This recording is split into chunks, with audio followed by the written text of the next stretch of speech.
Alexandre de Moraes prendeu o homem em segredo. Saiba o que ministro está escondendo. Olha a bomba! A Folha de São Paulo revela que o ministro Moraes mandou prender em segredo um contador acusado de revelar dados sigilosos dele, Moraes, e de sua família. O caso é tão absurdo que, se não fosse a imprensa correr atrás e descobrir, até hoje essa prisão estava em completo segredo. Nós temos, portanto, prisões secretas determinadas pelo ministro Moraes dentro do STF. O STF se tornou, parece, um porão da ditadura. Vamos à matéria da Folha de São Paulo, aspas, um contador está preso há mais de uma semana em segredo, meus caros, preventivamente, sem condenação, sem nada, por suspeita, tá? Sob suspeita de participação no vazamento de dados fiscais de parentes do ministro Alexandre de Moraes, do STF e de outras autoridades. A prisão está mantida em sigilo, secreta, uma prisão secreta, não é nem sigilo, é secreta, porque ninguém teve acesso sequer à decisão. Eu vou te dizer disso, te dar mais detalhes disso daqui a pouco. Bom, a prisão está mantida secreta desde sábado, desde a semana passada até este sábado, ontem, dia 21,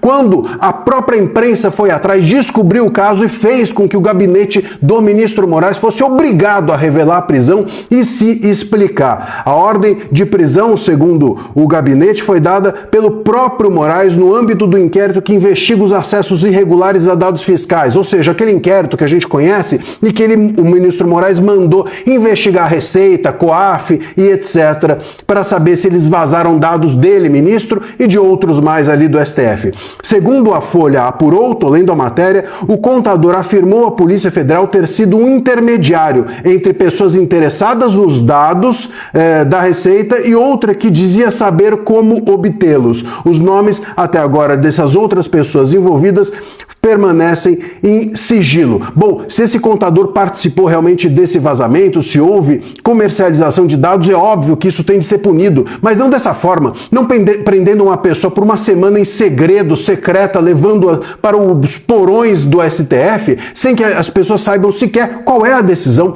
sem que o advogado tenha sequer acesso à decisão, que é isso que ele afirmou. Ele diz que ele não conseguiu sequer saber da decisão e o próprio gabinete do ministro Moraes confirmou a informação. Além disso, não dá mais para tolerar de novo, como sempre, o ministro Moraes sendo vítima e sendo também juiz do caso. Isso se tornou uma banalidade, isso se tornou uma normalização, um absurdo completo, um juiz julgar aquele caso de que ele é vítima, de que seus parentes são vítima. E fora que esse contador não tem foro privilegiado. Qual é o foro privilegiado desse contador para que o caso dele seja investigado ou tratado dentro do STF? Isso é um completo absurdo. A gente criou um foro privilegiado, a gente descriou o foro privilegiado, qualquer coisa pode ser foro privilegiado hoje dentro do STF. Todo mundo sabe que o foro privilegiado ele é apenas para determinadas autoridades, não para qualquer um.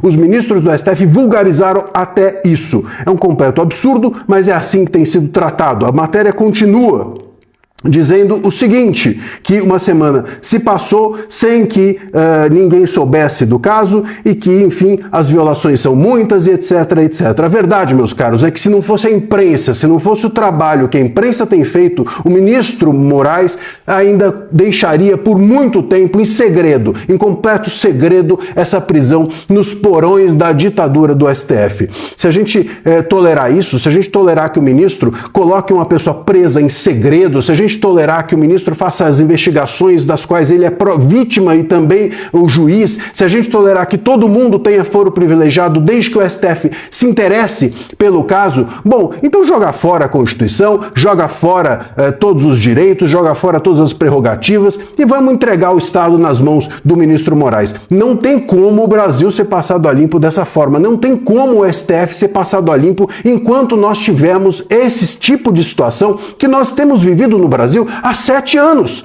Há 7 anos, desde 2019, com o início do inquérito das fake news. Mas eles não param, não tem como. O STF nas cordas, o ministro Moraes enrolado, o ministro Toffoli mais enrolado do que, enfim, tudo. E eles continuam, eles dobrando a aposta, eles continuam agindo como se eles estivessem em 2019. Isso precisa acabar. A sociedade precisa mostrar que não tolera mais isso, senão não tem forma da gente passar o STF a limpo.